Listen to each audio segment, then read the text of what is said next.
Takacağım disk High Level'in 240 GB'lık diski. Okuma yazma değerleri burada.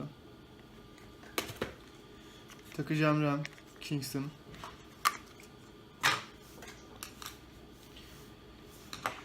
Öncelikle bataryayı çıkartmamız gerekiyor.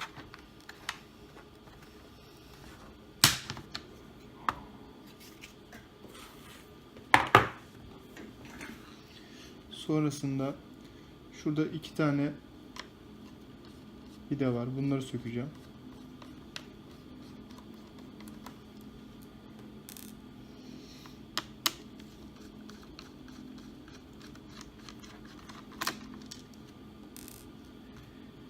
Ve alttaki tüm vidaları yavaş yavaş sökmeye başlıyorum. Şunu sökeceğim. Şuradaki vida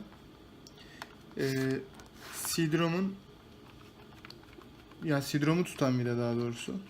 Bunu da sökmem gerekiyor. Ve CD-ROM'u buradan tutup çekip çıkartabiliriz. Yani şurada bir vida daha var. Onu da alalım.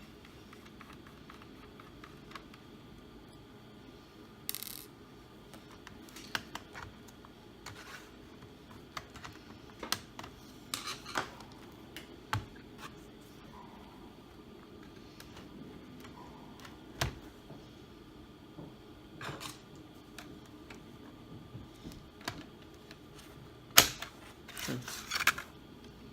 Biraz zorladı bu. Çıkarttık. Diğer vidaları sökmeye devam ediyoruz.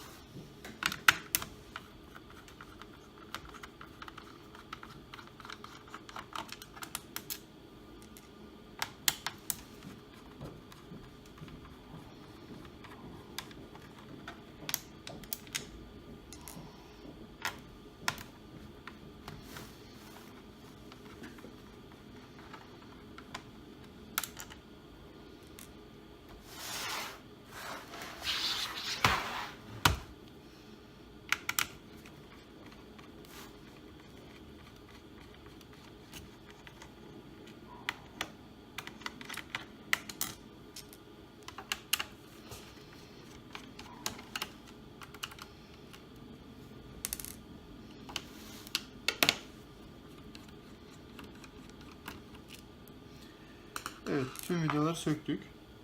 Yalnız bununla bitmiyor. Bir de klavyenin altında bunun vidaları var. Bunun içinde şuralarda göreceğiniz çeltikler var. Bunlara basarak bu klavyeyi geri çekeceğiz. Çıkartacağız buradan.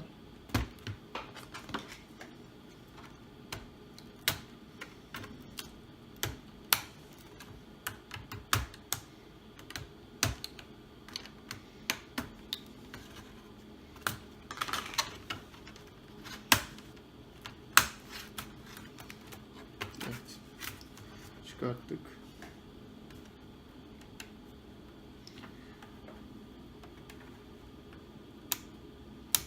Burada klavyenin kablosunu tutan bir çeltik var. Onu da kaldırıyoruz. Sonra boşa çıkartıyoruz.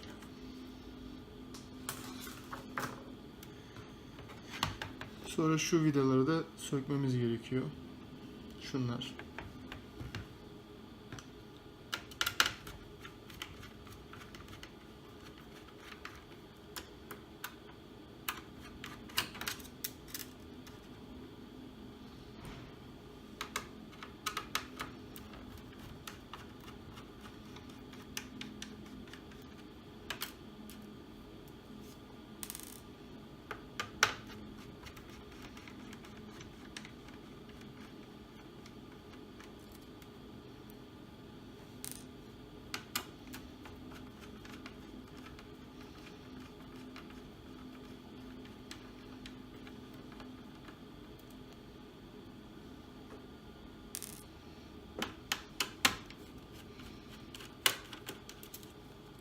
Evet. Neredeyse tüm noktaları söktük. Şu kabloya zarar gelebilir diye bunu da çıkartacağım. Muhtemelen hard diske giden kablo bu. Bunda zarar gelmesin diye çıkarttım. Şimdi kapağı kapatıp Bu arada şunları da sökmemiz gerekiyor. Yoksa kasa bırakmıyor kapağı. Bu CD-ROM'u çıkarttığımız yer.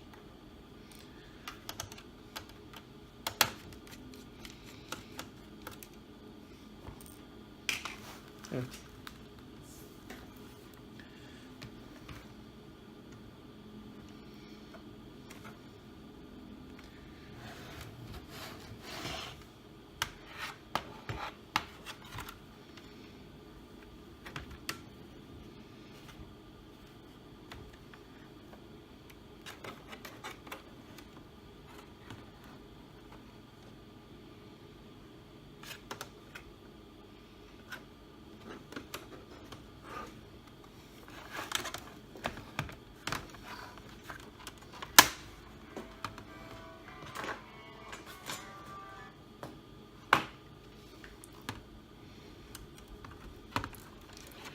Şurası ayrıldı zaten. Burayı biraz çekmemiz gerekiyor. Çok sert değil, çok yumuşak değil. Çünkü çok sert çekersek tırnakları kırabiliriz.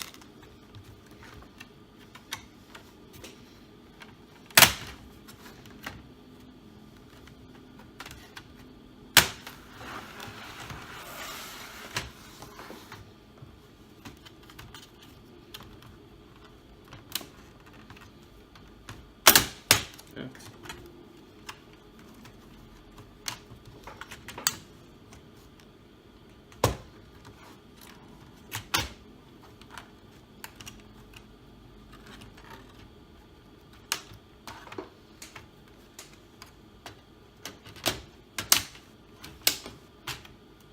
Ve söktük.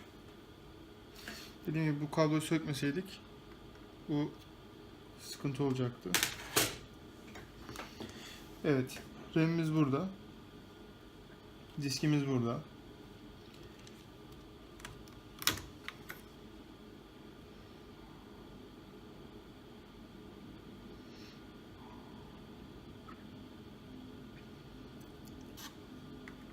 İçinden çıkan RAM bu arada.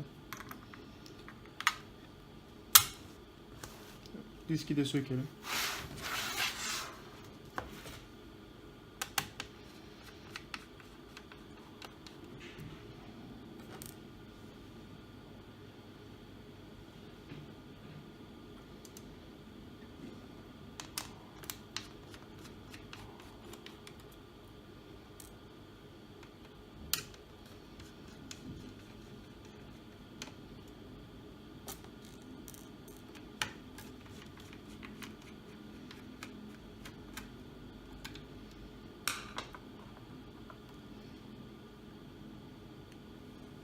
Şöyle göstereyim.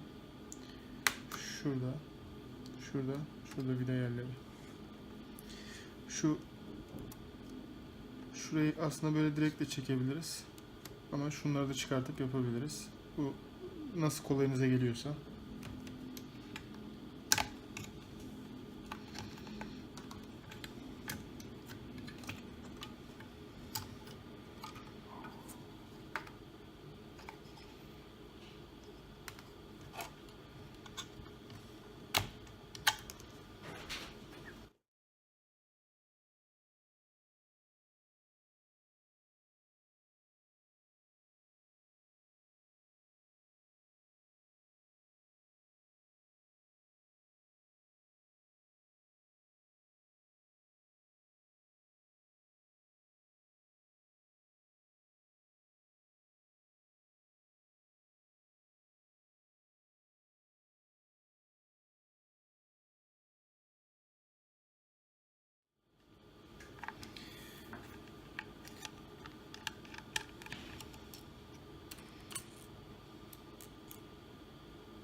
Bu vidalar diski tutan aparatın sökülmesine yarıyor. Bunu sökmezsek diğer takacağımız SSD diski buraya tutturamayız.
Şöyle göstereyim.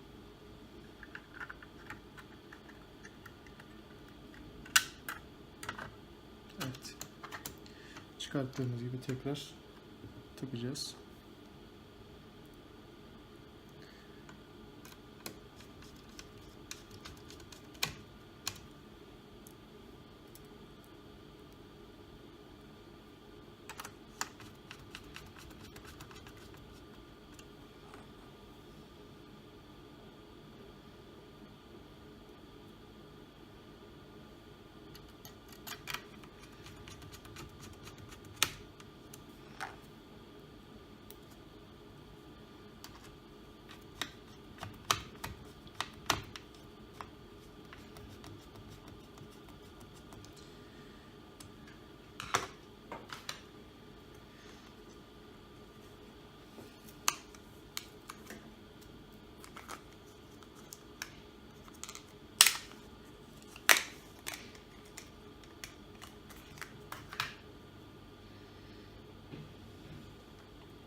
Burada yapacağımız başka bir işlem yok.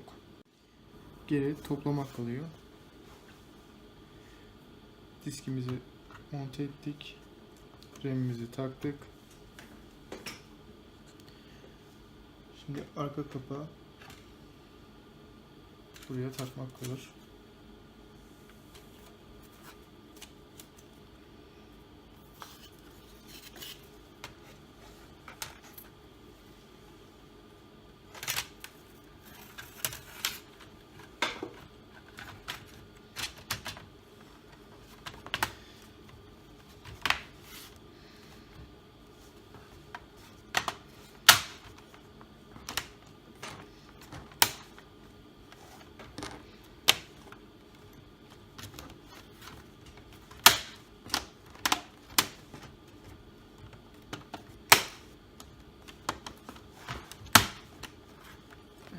İyi oturtturduğumuza göre. Şimdi komple vidaları kapatmadan önce şuradan bir takıp test edelim. Çünkü olur ya, bir sıkıntı çıkarsa bir daha komple sökmemiz gerekmesin.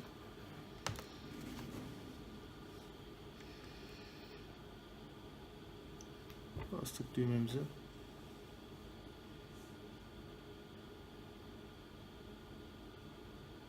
Şu an diski falan takmadık daha. Yani diski derken özür dilerim. Şu kabloları falan takmadık, klavyeyi falan takmadık.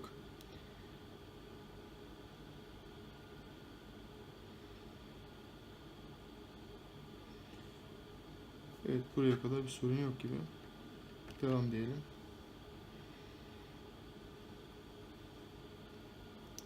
Şu an hard diskimiz boş bir hard disk olduğu için doğal olarak açılmadı.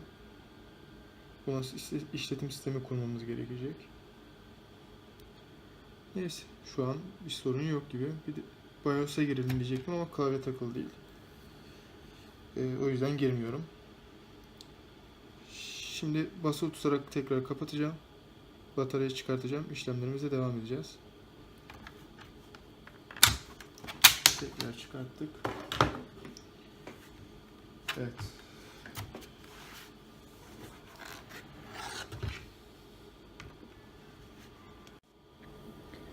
Evet, bu vidaları da takıyoruz.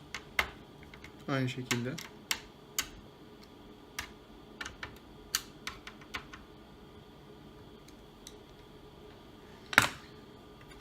Şunu tutturuyoruz.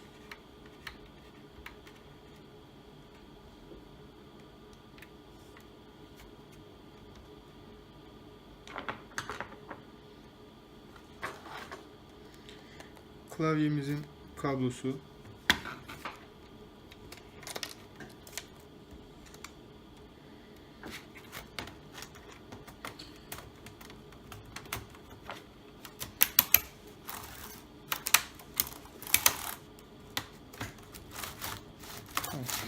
Böylelikle oturtmuş olduk burada.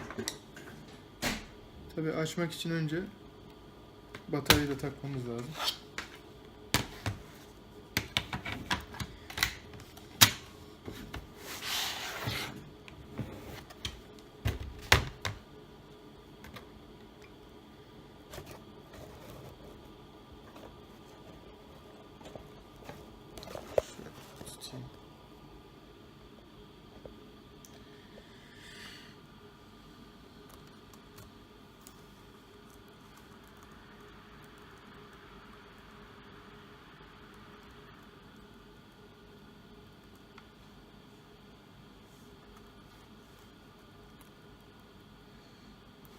Evet. 8 GB'ı gördük. Zaten diskimizi gördü. Onda da sıkıntımız yok.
Şu an sistem kurulamadığı için bir tane Windows 10 olan flash belleği takacağım.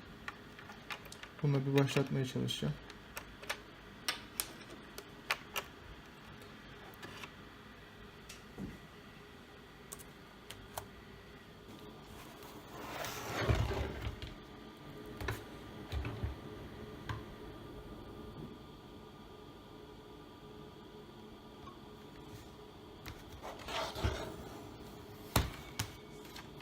Tekrar bataryayı çıkartalım. Vidalarımızı takalım. Şu vidalar şuranın. Çünkü ilk söktüğümüz vidalardı.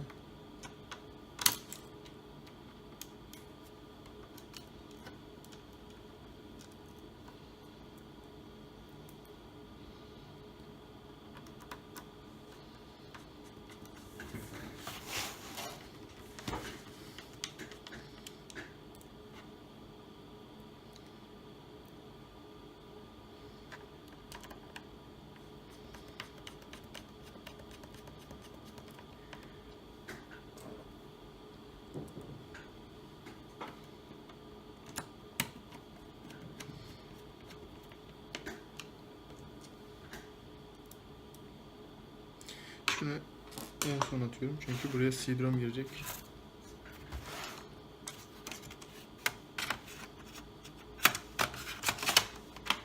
Evet. Şimdi küçük vida CD-ROM'un ucuna atılıyor. CD-ROM'u tutan vida. Ama bunu tabi atmadan önce dikkat etmemiz gereken bir şey var. Buradan vida söktük çünkü biz.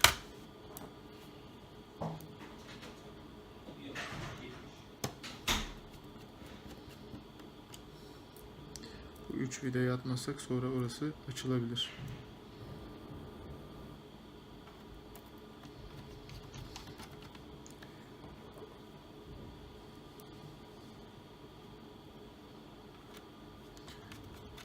Bu bilgisayarda yükseltme yapmak biraz zor. Yani diğer bilgisayarlar gibi 2-3 vida söküp halledemiyorsunuz maalesef.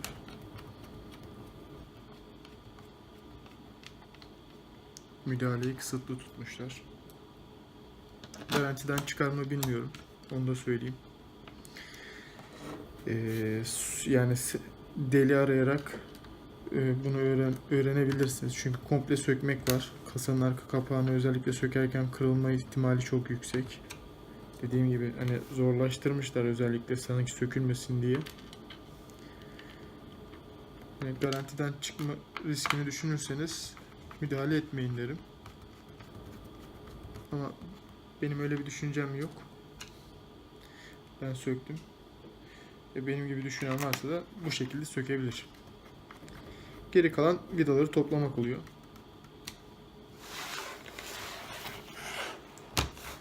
Son 3 tane vidamız kaldı.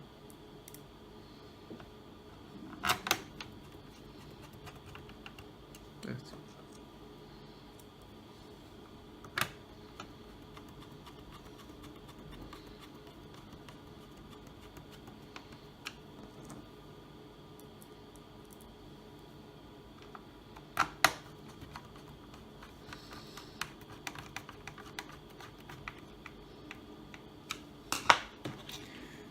Bataryayı takıyoruz.